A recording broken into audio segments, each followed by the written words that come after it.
اعوذ باللہ من الشیطان الرجیم بسم اللہ الرحمن الرحیم طاسین تلک آیات القرآن وکتاب مبین هدى وبشرى للمؤمنين الذين يقيمون الصلاة ويؤتون الزكاة وهم بالآخرة هم يوقنون. طاسین، یہ آیات ہیں قرآن اور کتاب مبین کی، ہدایت اور بشارت ان ایمان لانے والوں کے لیے جو نماز قائم کرتے اور زکوٰۃ دیتے ہیں، اور پھر وہ ایسے لوگ ہیں جو آخرت پر پورا یقین رکھتے ہیں. کتاب مبین، کتاب مبین کا ایک مطلب یہ ہے کہ یہ کتاب اپنی تعلیمات اور اپنے احکام اور ہدایات کو بالکل واضح طریقے سے بیان کرتی ہے. دوسرا مطلب یہ ہے کہ وہ حق اور باطل کا فرق نمایاں طریقے سے کھول دیتی ہے. اور ایک تیسرا مطلب یہ بھی ہے کہ اس کا کتاب الہی ہونا ظاہر ہے. جو کوئی اسے آنکھیں کھول کر پڑھے گا اس پر یہ بات کھل جائے گی کہ یہ محمد صلی اللہ علیہ وسلم کا اپنا گھڑا ہوا کلام نہیں ہے. بشارت، یعنی یہ آیات ہدایت اور بشارت ہیں. ہدایت کرنے والی اور بشارت دینے والی کہنے کے بجائے انہیں بجائے خود ہدایت اور بشارت کہا گیا، جس سے رہنمائی اور بشارت کے وصف میں ان کے کمال کا اظہار مقصود ہے. جیسے کسی کو آپ سخی کہنے کے بجائے مجسم سخاوت اور حسین کہنے کے بجائے سرتاپا حسن کہیں. زکوٰۃ دیتے ہیں، یعنی قرآن مجید کی یہ آیات رہنمائی بھی صرف انہی لوگوں کی کرتی ہیں اور انجام نیک کی خوشخبری بھی صرف انہی لوگوں کو دیتی ہیں جن میں دو خصوصیات پائی جاتی ہوں. ایک یہ کہ وہ ایمان لائیں، اور ایمان لانے سے مراد یہ ہے کہ وہ قرآن اور محمد صلی اللہ علیہ وسلم کی دعوت کو قبول کر لیں، خدا واحد کو اپنا ایک ہی الہ اور رب مان لیں، قرآن کو خدا کی کتاب تسلیم کر لیں، محمد صلی اللہ علیہ وسلم کو نبی برحق مان کر اپنا پیشوا بنا لیں، اور یہ عقیدہ بھی اختیار کر لیں کہ زندگی کے بعد ایک دوسری زندگی ہے جس میں ہم کو اپنے اعمال کا حساب دینا اور جزائے اعمال سے دوچار ہونا ہے. دوسری خصوصیت ان کی یہ ہے کہ وہ ان چیزوں کو محض مان کر نہ رہ جائیں بلکہ عملاً اتباع و اطاعت کے لیے آمادہ ہوں. اور اس آمادگی کی اولین علامت یہ ہے کہ وہ نماز قائم کریں اور زکوٰۃ دیں. یہ دونوں شرطیں جو لوگ پوری کر دیں گے انہی کو قرآن کی آیات دنیا میں زندگی کا سیدھا راستہ بتائیں گی. اس راستے کے ہر مرحلے میں ان کو صحیح اور غلط کا فرق سمجھائیں گی، اس کے ہر موڑ پر انہیں غلط راہوں کی طرف جانے سے بچائیں گی، اور ان کو یہ اطمینان بخشیں گی کہ راست روی کے نتائج دنیا میں خواہ کچھ بھی ہوں، آخرکار ابدی اور دائمی فلاح اسی کی بدولت انہیں حاصل ہوگی اور وہ اللہ تعالیٰ کی خوشنودی سے سرفراز ہوں گے. یہ بالکل ایسا ہی ہے جیسے ایک معلم کی تعلیم سے وہی شخص فائدہ اٹھا سکتا ہے جو اس پر اعتماد کر کے واقعی اس کی شاگردی قبول کر لے اور پھر اس کی ہدایات کے مطابق کام بھی کرے. ایک ڈاکٹر سے استفادہ وہی مریض کر سکتا ہے جو اسے اپنا معالج بنائے اور دوا اور پرہیز وغیرہ کے معاملے میں اس کی ہدایات پر عمل کرے. اسی صورت میں معلم اور ڈاکٹر یہ اطمینان دلا سکتے ہیں کہ آدمی کو نتائج مطلوبہ حاصل ہوں گے. بعض لوگوں نے اس آیت میں یؤتون الزکوٰۃ کا مطلب یہ لیا ہے کہ وہ اخلاق کی پاکیزگی اختیار کریں، لیکن قرآن مجید میں اقامت صلاۃ کے ساتھ ایتاء زکوٰۃ کا لفظ جہاں بھی آیا ہے اس سے مراد زکوٰۃ ادا کرنا ہے جو نماز کے ساتھ اسلام کا دوسرا رکن ہے. علاوہ بری زکوٰۃ کے لیے ایتاء کا لفظ استعمال ہوا ہے جو زکوٰۃ مال ادا کرنے کے معنی متعین کر دیتا ہے، کیونکہ عربی زبان میں پاکیزگی اختیار کرنے کے لیے تزکیٰ کا لفظ بولا جاتا ہے نہ کہ ایتاء زکوٰۃ. دراصل یہاں جو بات ذہن نشین کرنی مقصود ہے وہ یہ کہ قرآن کی رہنمائی سے فائدہ اٹھانے کے لیے ایمان کے ساتھ عملاً اطاعت و اتباع کا رویہ اختیار کرنا بھی ضروری ہے. اور اقامت صلاۃ و ایتاء زکوٰۃ وہ پہلی علامت ہے جو یہ ظاہر کرتی ہے کہ آدمی نے واقعی اطاعت قبول کر لی ہے. یہ علامت جہاں غائب ہوئی وہاں فوراً یہ معلوم ہو جاتا ہے کہ آدمی سرکش ہے. حاکم کو حاکم چاہے اس نے مان لیا ہو مگر حکم کی پیروی کے لیے وہ تیار نہیں ہے. آخرت پر پورا یقین رکھتے ہیں. اگرچہ آخرت کا عقیدہ ایمانیات میں شامل ہے اور اس بنا پر ایمان لانے والوں سے مراد ظاہر ہے کہ وہی لوگ ہیں جو توحید اور رسالت کے ساتھ آخرت پر بھی ایمان لائیں، لیکن ایمانیات کے ضمن میں اس کے آپ سے آپ شامل ہونے کے باوجود یہاں اس عقیدے کی اہمیت ظاہر کرنے کے لیے خاص طور پر زور دے کر اسے الگ بیان کیا گیا ہے. اس سے یہ ذہن نشین کرنا مقصود ہے کہ جو لوگ آخرت کے قائل نہ ہوں ان کے لیے اس قرآن کے بتائے ہوئے راستے پر چلنا بلکہ اس پر قدم رکھنا بھی محال ہے، کیونکہ اس طرز فکر کے لوگ طبعاً اپنا معیار خیر و شر صرف انہی نتائج سے متعین کرتے ہیں جو اس دنیا میں ظاہر ہوتے یا ہو سکتے ہیں، اور ان کے لیے کسی ایسی نصیحت و ہدایت کو قبول کرنا ممکن نہیں ہوتا جو انجام اخروی کو سود و ضیاع اور نفع و نقصان کا معیار قرار دے کر خیر و شر کا تعین کرتی ہو۔ ایسے لوگ اول تو انبیاء علیہ السلام کی تعلیم پر کان ہی نہیں دھرتے، لیکن اگر کسی وجہ سے وہ ایمان لانے والوں کے گروہ میں شامل ہو بھی جائیں تو آخرت کا یقین نہ ہونے کے باعث ان کے لیے ایمان و اسلام کے راستے پر ایک قدم چلنا بھی مشکل ہوتا ہے۔ اس راہ میں پہلی ہی آزمائش جب پیش آئے گی جہاں دنیاوی فائدے اور اخروی نقصان کے تقاضے انہیں دو مختلف سمتوں میں کھینچیں گے تو وہ بے تکلف دنیا کے فائدے کی طرف کھنچ جائیں گے اور آخرت کے نقصان کی ذرہ برابر پرواہ نہ کریں گے، خواہ زبان سے وہ ایمان کے کتنے ہی دعوے کرتے رہیں۔ ان الذين لا يؤمنون بالآخرة زينا لهم اعمالهم فهم يعمهون اولئك الذين لهم سوء العذاب وهم في الآخرة هم الاخسرون۔ حقیقت یہ ہے کہ جو لوگ آخرت کو نہیں مانتے ان کے لیے ہم نے ان کے کرتوتوں کو خوشنما بنا دیا ہے، اس لیے وہ بھٹکتے پھرتے ہیں۔ یہ وہ لوگ ہیں جن کے لیے بری سزا ہے اور آخرت میں یہی سب سے زیادہ خسارے میں رہنے والے ہیں، بھٹکتے پھرتے ہیں۔ یعنی خدا کا قانون فطرت یہ ہے، نفسیات انسانی کی فطری منطق یہی ہے کہ جب آدمی زندگی اور اس کی سعی و عمل کے نتائج کو صرف اسی دنیا تک محدود سمجھے گا، جب وہ کسی ایسی عدالت کا قائل نہ ہوگا جہاں انسان کے پورے کارنامہ حیات کی جانچ پڑتال کر کے اس کے حسن و قبح کا آخری اور قطعی فیصلہ کیا جانے والا ہو، اور جب وہ موت کے بعد کسی ایسی زندگی کا قائل نہ ہوگا جس میں حیات دنیا کے اعمال کی حقیقی قدر و قیمت کے مطابق ٹھیک ٹھیک جزا و سزا دی جانے والی ہو، تو لازماً اس کے اندر ایک مادہ پرستانہ نقطہ نظر نشو و نما پائے گا۔ اسے حق اور باطل، شرک اور توحید، نیکی اور بدی، اخلاق اور بد اخلاقی کی ساری بحثیں سراسر بے معنی نظر آئیں گی۔ جو کچھ اسے اس دنیا میں لذت و عیش اور مادی ترقی و خوشحالی اور قوت و اقتدار سے ہمکنار کرے وہی اس کے نزدیک بھلائی ہوگی، قطع نظر اس سے کہ وہ کوئی فلسفہ حیات اور کوئی طرز زندگی اور نظام اخلاق ہو۔ اس کو حقیقت اور صداقت سے دراصل کوئی غرض ہی نہ ہوگی۔ اس کی اصل مطلوب صرف حیات دنیا کی زینتیں اور کامرانیاں ہوں گی جن کے حصول کی فکر اسے ہر وادی میں لیے بھٹکتی پھرے گی، اور اس مقصد کے لیے جو کچھ بھی وہ کرے گا اسے اپنے نزدیک بڑی خوبی کی بات سمجھے گا اور الٹا ان لوگوں کو بیوقوف سمجھے گا جو اس کی طرح دنیا طلبی میں منہمک نہیں ہیں اور اخلاق و بد اخلاقی سے بے نیاز ہو کر ہر کام کر گزرنے میں بے باک نہیں ہیں۔ کسی کے اعمال بد کو اس کے لیے خوشنما بنا دینے کا یہ فعل قرآن مجید میں کبھی اللہ تعالیٰ کی طرف منسوب کیا گیا ہے اور کبھی شیطان کی طرف۔ جب اسے اللہ تعالیٰ کی طرف منسوب کیا جاتا ہے تو اس سے مراد جیسا کہ اوپر بیان ہوا یہ ہوتی ہے کہ جو شخص یہ نقطہ نظر اختیار کرتا ہے اسے فطرتاً زندگی کا یہی ہنجار خوشائند محسوس ہوتا ہے،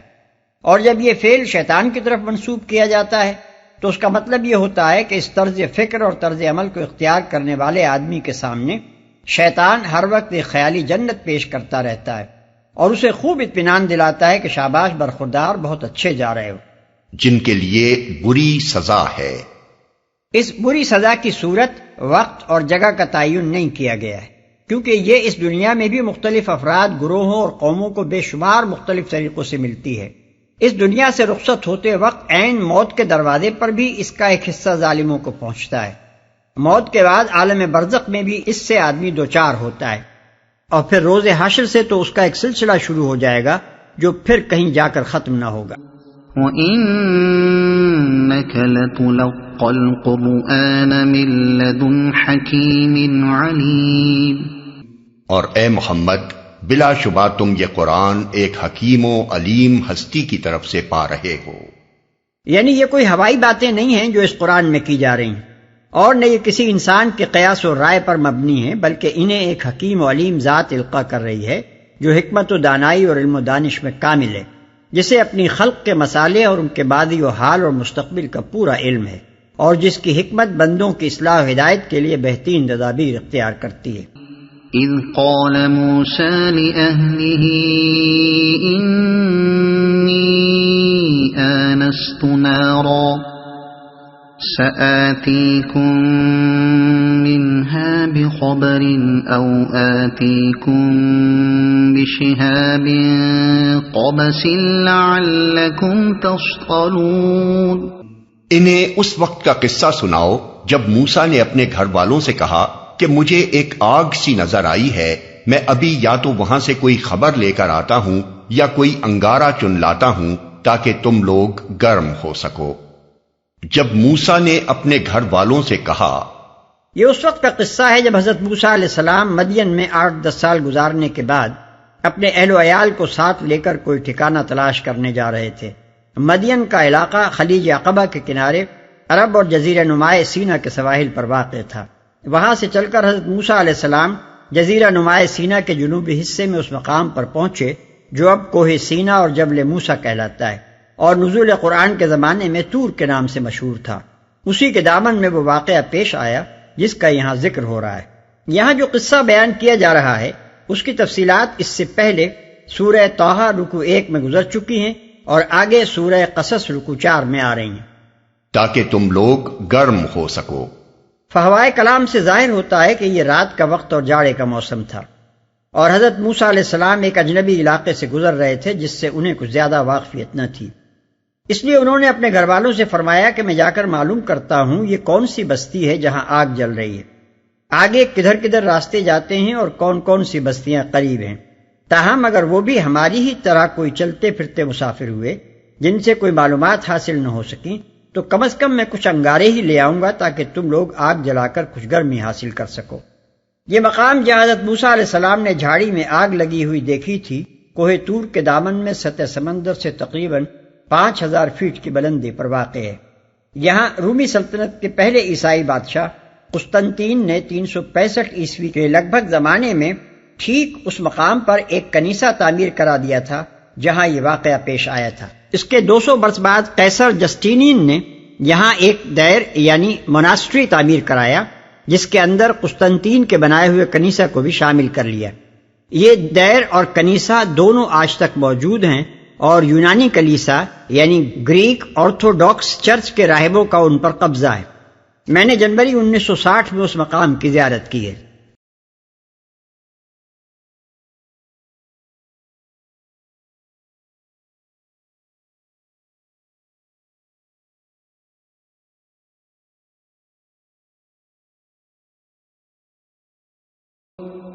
فلما جاءها نودي أن بورك من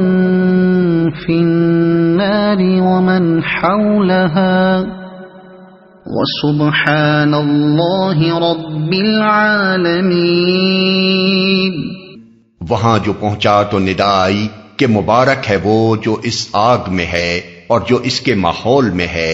پاک ہے اللہ سب جہان والوں کا پروردگار۔ ندا آئی، سورہ قصص میں ہے کہ ندا ایک درخت سے آ رہی تھی، فی البقعۃ المبارکۃ من الشجرہ۔ اس سے جو صورت معاملہ سمجھ میں آتی ہے وہ یہ ہے کہ وادی کے کنارے ایک خطے میں آگ سی لگی ہوئی تھی مگر نہ کچھ جل رہا تھا نہ کوئی دھواں اٹھ رہا تھا، اور اس آگ کے اندر ایک ہرا بھرا درخت کھڑا تھا جس پر سے یکایک یہ ندا آنی شروع ہوئی۔ یہ ایک عجیب معاملہ ہے جو انبیاء علیہ السلام کے ساتھ پیش آتا رہا ہے۔ نبی صلی اللہ علیہ وسلم جب پہلی مرتبہ نبوت سے سرفراز کیے گئے تو غار حرا کی تنہائی میں یکایک ایک فرشتہ آیا اور اس نے اللہ کا پیغام پہنچانا شروع کر دیا۔ حضرت موسیٰ علیہ السلام کے ساتھ بھی یہی صورت پیش آئی کہ ایک شخص سفر کرتا ہوا ایک جگہ ٹھہرا ہے، دور سے آگ دیکھ کر راستہ پوچھنے یا انگارہ چننے کی غرض سے آتا ہے اور یکلخت اللہ رب العالمین کی ہر قیاس و گمان سے بالا ذات اس سے مخاطب ہو جاتی ہے۔ ان مواقع پر در حقیقت ایک ایسی غیر معمولی کیفیت خارج میں بھی اور انبیاء علیہ السلام کے نفس میں بھی موجود ہوتی ہے جس کی بنا پر انہیں اس امر کا یقین حاصل ہو جاتا ہے کہ یہ کسی جن یا شیطان یا خود ان کے اپنے ذہن کا کوئی کرشمہ نہیں ہے، نہ ان کے حواس کوئی دھوکہ کھا رہے ہیں، بلکہ فی الواقع یہ خداوند عالم یا اس کا فرشتہ ہی ہے جو ان سے ہم کلام ہے، سب جہان والوں کا پروردگار۔ اس موقع پر سبحان اللہ ارشاد فرمانے سے دراصل حضرت موسیٰ علیہ السلام کو اس بات پر متنبع کرنا مقصود تھا کہ یہ معاملہ کمال درجے تنزیہ کے ساتھ پیش آ رہا ہے، یعنی ایسا نہیں ہے کہ اللہ رب العالمین اس درخت پر بیٹھا ہو یا اس میں حلول کرایا ہو یا اس کا نور مطلق تمہاری بینائی کی حدود میں سما گیا ہو یا کوئی زبان کسی منہ میں حرکت کر کے یہاں کلام کر رہی ہو، بلکہ ان تمام محدودیتوں سے پاک اور منزہ ہوتے ہوئے وہ بذات خود تم سے مخاطب ہے۔ یا موسیٰ انہو انا اللہ العزیز الحکیم وَأَلْقِ عَصَاكَ فَلَمَّا رَآهَا تَهْتَزُّ كَأَنَّهَا جَانٌّ وَلَّى مُدْبِرًا وَلَمْ يُعَقِّبْ يَا مُوسَى لَا تَخَفْ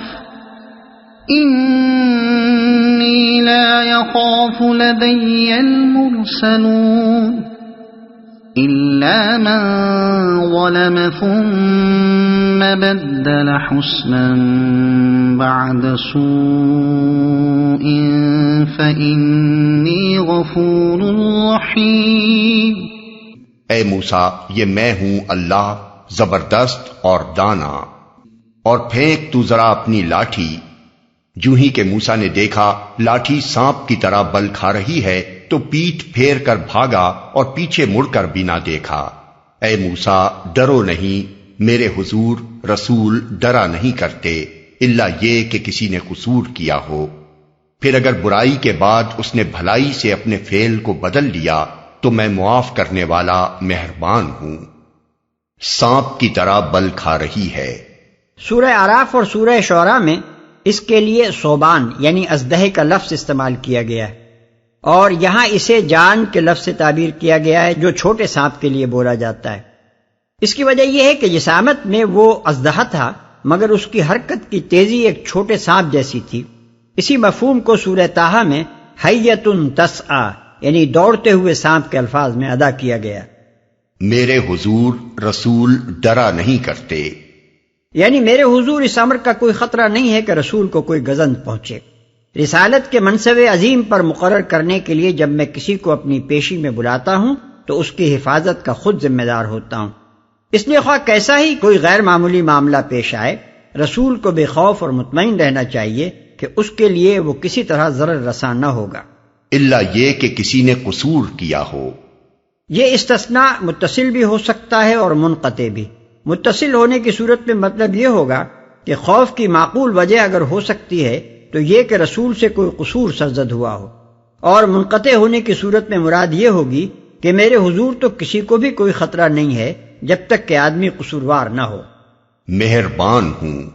یعنی قصور کرنے والا بھی اگر توبہ کر کے اپنے رویے کی اصلاح کر لے اور برے عمل کے بجائے نیک عمل کرنے لگے تو میرے ہاں اس کے لیے عفو و درگزر کا دروازہ کھلا ہے۔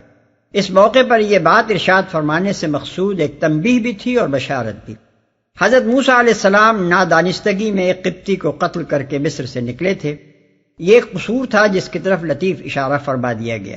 پھر جس وقت یہ قصور اچانک بلا ارادہ ان سے سرزد ہوا تھا، اس کے بعد فوراً ہی انہوں نے اللہ تعالیٰ سے معافی مانگ لی تھی کہ رب انی ظلمت نفسی فاغفر لی، یعنی اے پروردگار میں اپنے نفس پر ظلم کر گزرا، مجھے معاف فرما دے۔ اور اللہ تعالیٰ نے اسی وقت انہیں معاف بھی فرما دیا تھا۔ فغفر لہ، القصص آیت 16۔ اب یہاں اسی معافی کی بشارت انہیں دی گئی ہے۔ گویا مطلب اس تقریر کا یہ ہوا کہ اے موسیٰ، میرے حضور تمہارے لیے ڈرنے کی ایک وجہ تو ضرور ہو سکتی تھی کیونکہ تم سے ایک قصور سرزد ہو گیا تھا، لیکن جب تم اس برائی کو بھلائی سے بدل چکے ہو تو میرے پاس تمہارے لیے مغفرت و رحمت کے سوا کچھ نہیں ہے۔ کوئی سزا دینے کے لیے اس وقت میں نے تمہیں نہیں بلایا ہے، بلکہ بڑے بڑے معجزات دے کر میں تمہیں کار عظیم پر بھیجنے والا ہوں۔ وَأَدْخِلْ يَدَكَ فِي جَيْبِكَ تَخْرُجْ بَيْضَاءَ مِنْ غَيْرِ سُوءٍ فِي 9 آيَاتٍ إِلَى فِرْعَوْنَ وَقَوْمِهِ إِنَّهُمْ كَانُوا قَوْمًا فَاسِقِينَ۔ اور ذرا اپنا ہاتھ اپنے گریبان میں تو ڈالو چمکتا ہوا نکلے گا بغیر کسی تکلیف کے۔ یہ 2 نشانیاں 9 نشانیوں میں سے ہیں فرعون اور اس کی قوم کی طرف لے جانے کے لیے۔ وہ بڑے بدکردار لوگ ہیں، اس کی قوم کی طرف لے جانے کے لیے۔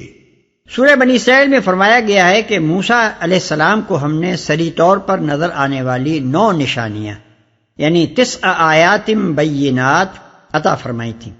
اور سورہ اعراف میں ان کی تفصیل یہ بیان کی گئی ہے: 1 لاٹھی جو اژدہا بن جاتی تھی، 2 ہاتھ جو بغل سے سورج کی طرح چمکتا ہوا نکلتا تھا، 3 جادوگروں کو برسر عام شکست دینا، 4 حضرت موسیٰ علیہ السلام کے پیشگی اعلان کے مطابق سارے ملک میں قحط، 5 طوفان، 6 ٹڈی دل، 7 تمام غلے کے ذخیروں میں سرسریاں اور انسان و حیوان سب میں جوئیں، 8 مینڈکوں کا طوفان، 9 اور خون۔ فلما جاءتهم آياتنا مبصرة قالوا هذا سحر مبين وجحدوا بها واستيقنتها أنفسهم ظلما وعلوا فانظر كيف كان عاقبة المفسدين۔ مگر جب ہماری کھلی کھلی نشانیاں ان لوگوں کے سامنے آئیں تو انہوں نے کہا یہ تو کھلا جادو ہے۔ انہوں نے سراسر ظلم اور غرور کی راہ سے ان نشانیوں کا انکار کیا، حالانکہ دل ان کے قائل ہو چکے تھے۔ اب دیکھ لو کہ ان مفسدوں کا انجام کیسا ہوا، حالانکہ دل ان کے قائل ہو چکے تھے۔ قرآن میں دوسرے مقامات پر بیان کیا گیا ہے کہ جب موسیٰ علیہ السلام کے اعلان کے مطابق کوئی بلائے عام مصر پر نازل ہوتی تھی تو فرعون حضرت موسیٰ علیہ السلام سے کہتا تھا کہ تم اپنے خدا سے دعا کر کے اس بلا کو ٹلوا دو، پھر جو کچھ تم کہتے ہو ہم مان لیں گے۔ مگر جب وہ بلا ٹل جاتی تھی تو فرعون اپنی اسی ہٹ درمی پر تل جاتا تھا۔ الاعراف آیت 134، الزخرف آیت 49 اور 50۔ بائبل میں بھی اس کا ذکر موجود ہے، خروج باب 8 تا 10۔ اور ویسے بھی یہ بات کسی طرح تصور میں نہ آ سکتی تھی کہ ایک پورے ملک پر قحط اور طوفان اور ٹڈی دلوں کا ٹوٹ پڑنا اور مینڈکوں اور سرسریوں کے بے شمار لشکروں کا امنڈ آنا کسی جادو کا کرشمہ ہو سکتا ہے۔ یہ ایسے کھلے ہوئے معجزے تھے جن کو دیکھ کر ایک بے وقوف سے بے وقوف آدمی بھی یہ سمجھ سکتا تھا کہ پیغمبر کے کہنے پر ایسی ملک گیر بلاؤں کا آنا اور پھر اس کے کہنے پر ان کا دور ہو جانا صرف اللہ رب العالمین ہی کے تصرف کا نتیجہ ہو سکتا ہے۔ اسی بنا پر حضرت موسیٰ علیہ السلام نے فرعون سے صاف صاف کہہ دیا تھا کہ لقد علمت ما انزل هؤلاء الا رب السماوات والارض، یعنی تو خوب جان چکا ہے کہ یہ نشانیاں مالک زمین و آسمان کے سوا کسی اور نے نازل نہیں کی ہیں۔ بنی اسرائیل آیت 102۔ لیکن جس وجہ سے فرعون اور اس کی قوم کے سرداروں نے جان بوجھ کر ان کا انکار کیا وہ یہ تھی کہ انؤمن لبشرین مثلنا وقومہما لنا عابدون، یعنی کیا ہم اپنے ہی جیسے 2 آدمیوں کی بات مان لیں حالانکہ ان کی قوم ہماری غلام ہے۔ سورہ مومنون آیت 47۔